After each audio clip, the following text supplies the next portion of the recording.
From translation, NIV New International Version, this 212th day of the year, today we are reading passages, Isaiah 13-17, Isaiah chapter 13, verses 1 to 22, an oracle concerning Babylon that Isaiah son of Amos saw. Raise a banner on a bare hilltop, shout to them, beckon to them to enter the gates of the nobles. I have commanded those I prepared for battle. I have summoned my warriors to carry out my wrath, those who rejoice in my triumph. Listen, a noise on the mountains, like that of a great multitude. Listen, an uproar among the kingdoms, like nations massing together. The Lord Almighty is mustering an army for war. They come from faraway lands, from the ends of the heavens, the Lord and the weapons of his wrath, to destroy the whole country.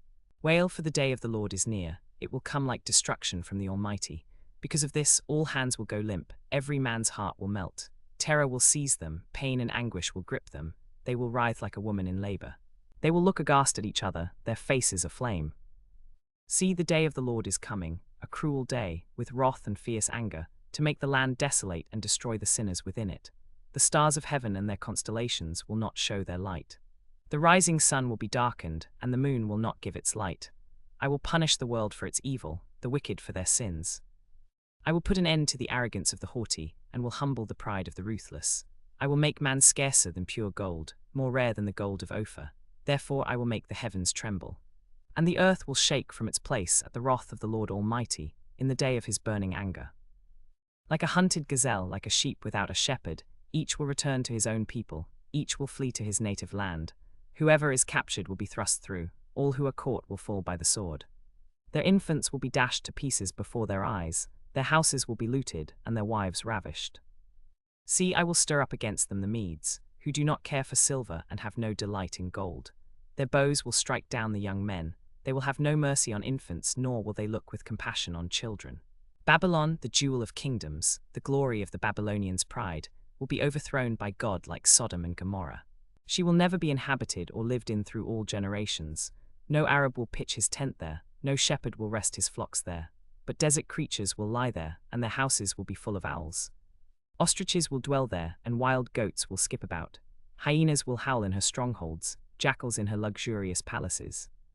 Her time is at hand, and her days will not be prolonged. Isaiah chapter 14, verses 1 to 32. The Lord will have compassion on Jacob. Once again he will choose Israel and will settle them in their own land. Aliens will join them and unite with the house of Jacob. Nations will take them and bring them to their own place. And the house of Israel will possess the nations as menservants and maidservants in the Lord's land. They will make captives of their captors and rule over their oppressors. On the day the Lord gives you relief from suffering and turmoil and cruel bondage, you will take up this taunt against the king of Babylon. How the oppressor has come to an end, how his fury has ended. The Lord has broken the rod of the wicked, the scepter of the rulers, which in anger struck down peoples with unceasing blows, and in fury subdued nations with relentless aggression. All the lands are at rest and at peace. They break into singing. Even the pine trees and the cedars of Lebanon exult over you and say, now that you have been laid low, no woodsman comes to cut us down. The grave below is all astir to meet you at your coming. It rouses the spirits of the departed to greet you, all those who were leaders in the world. It makes them rise from their thrones, all those who were kings over the nations. They will all respond, they will say to you, you also have become weak, as we are, you have become like us. All your pomp has been brought down to the grave, along with the noise of your harps. Maggots are spread out beneath you and worms cover you. How you have fallen from heaven, O morning star, son of the dawn. You have been cast down to the earth, you who once laid low the nations. You said in your heart, I will ascend to heaven, I will raise my throne above the stars of God. I will sit enthroned on the Mount of Assembly, on the utmost heights of the sacred mountain. I will ascend above the tops of the clouds, I will make myself like the Most High. But you are brought down to the grave, to the depths of the pit. Those who see you stare at you, they ponder your fate. Is this the man who shook the earth and made kingdoms tremble, the man who made the world a desert, who overthrew its cities and would not let his captives go home?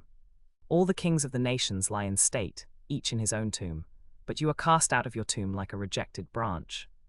You are covered with the slain, with those pierced by the sword, those who descend to the stones of the pit. Like a corpse trampled underfoot, you will not join them in burial, for you have destroyed your land and killed your people. The offspring of the wicked will never be mentioned again. Prepare a place to slaughter his sons for the sins of their forefathers. They are not to rise to inherit the land and cover the earth with their cities. I will rise up against them, declares the Lord Almighty. I will cut off from Babylon her name and survivors, her offspring and descendants, declares the Lord. I will turn her into a place for owls and into swampland. I will sweep her with the broom of destruction, declares the Lord Almighty. The Lord Almighty has sworn, surely as I have planned, so it will be, and as I have purposed, so it will stand. I will crush Assyria in my land, on my mountains I will trample him down. His yoke will be taken from my people, and his burden removed from their shoulders. This is the plan determined for the whole world, this is the hand stretched out over all nations. For the Lord Almighty has purposed, and who can thwart him? His hand is stretched out, and who can turn it back? This oracle came in the year King Ahaz died. Do not rejoice, all you Philistines, that the rod that struck you is broken. From the root of that snake will spring up a viper, its fruit will be a darting, venomous serpent. The poorest of the poor will find pasture, and the needy will lie down in safety. But your root I will destroy by famine, it will slay your survivors. Wail, O gate, howl, O city, melt away, all you Philistines. A cloud of smoke comes from the north, and there is not a straggler in its ranks. What answer shall be given to the envies of that nation? The Lord has established Zion, and in her his afflicted people will find refuge. Isaiah chapter 15, verses 1-9, an oracle concerning Moab. Ar in Moab is ruined, destroyed in a night. Kir in Moab is ruined, destroyed in a night. Dibon goes up to its temple, to its high places to weep. Moab wails over Nebo and Medeba. Every head is shaved and every beard cut off. In the streets they wear sackcloth, on the roofs and in the public squares they all wail, prostrate with weeping. Heshbon and Elileh cry out, their voices are heard all the way to Jahaz. Therefore the armed men of Moab cry out, and their souls are faint with crying.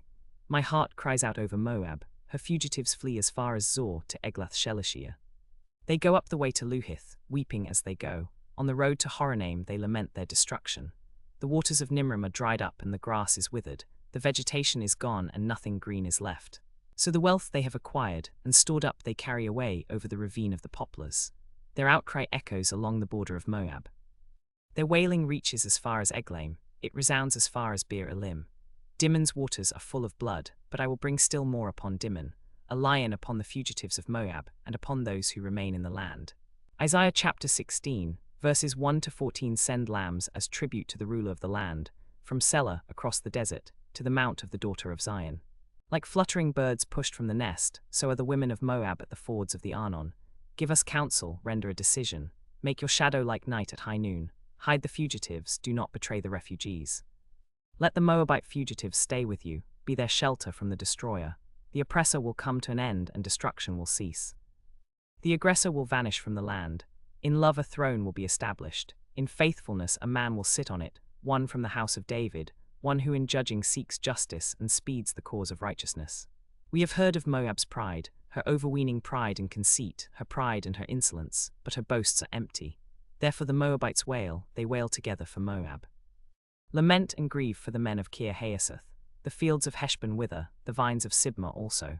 The rulers of the nations have trampled down the choicest vines, which once reached Jazer and spread toward the desert. Their shoots spread out and went as far as the sea. So I weep as Jazer weeps for the vines of Sibmah. O Heshbon, O Elileh, I drench you with tears. The shouts of joy over your ripened fruit and over your harvests have been stilled. Joy and gladness are taken away from the orchards. No one sings or shouts in the vineyards. No one treads out wine at the presses, for I have put an end to the shouting. My heart laments for Moab like a harp, my inmost being for Kir Haeseth. When Moab appears at her high place, she only wears herself out. When she goes to her shrine to pray, it is to no avail. This is the word the Lord has already spoken concerning Moab. But now the Lord says, within 3 years, as a servant bound by contract would count them, Moab's splendor and all her many people will be despised, and her survivors will be very few and feeble. Isaiah chapter 17, verses 1-14, an oracle concerning Damascus. See, Damascus will no longer be a city, but will become a heap of ruins. The cities of Aroer will be deserted and left to flocks, which will lie down, with no one to make them afraid. The fortified city will disappear from Ephraim, and royal power from Damascus. The remnant of Aram will be like the glory of the Israelites, declares the Lord Almighty. In that day the glory of Jacob will fade, the fat of his body will waste away. It will be as when a reaper gathers the standing grain, and harvests the grain with his arm, as when a man gleans heads of grain in the valley of Rephaim. Yet some gleanings will remain, as when an olive tree is beaten, leaving 2 or 3 olives on the topmost branches, 4 or 5 on the fruitful boughs, declares the Lord, the God of Israel. In that day men will look to their Maker, and turn their eyes to the Holy One of Israel. They will not look to the altars, the work of their hands, and they will have no regard for the Asherah poles and the incense altars their fingers have made. In that day their strong cities, which they left because of the Israelites, will be like places abandoned to thickets and undergrowth. And all will be desolation. You have forgotten God your Saviour. You have not remembered the rock, your fortress. Therefore, though you set out the finest plants and plant imported vines, though on the day you set them out you make them grow, and on the morning when you plant them you bring them to bud, yet the harvest will be as nothing in the day of disease and incurable pain. Oh, the raging of many nations, they rage like the raging sea. Oh, the uproar of the peoples, they roar like the roaring of great waters. Although the peoples roar like the roar of surging waters, when he rebukes them they flee far away, driven before the wind like chaff on the hills, like tumbleweed before a gale. In the evening, sudden terror, before the morning they are gone. This is the portion of those who loot us, the lot of those who plunder us.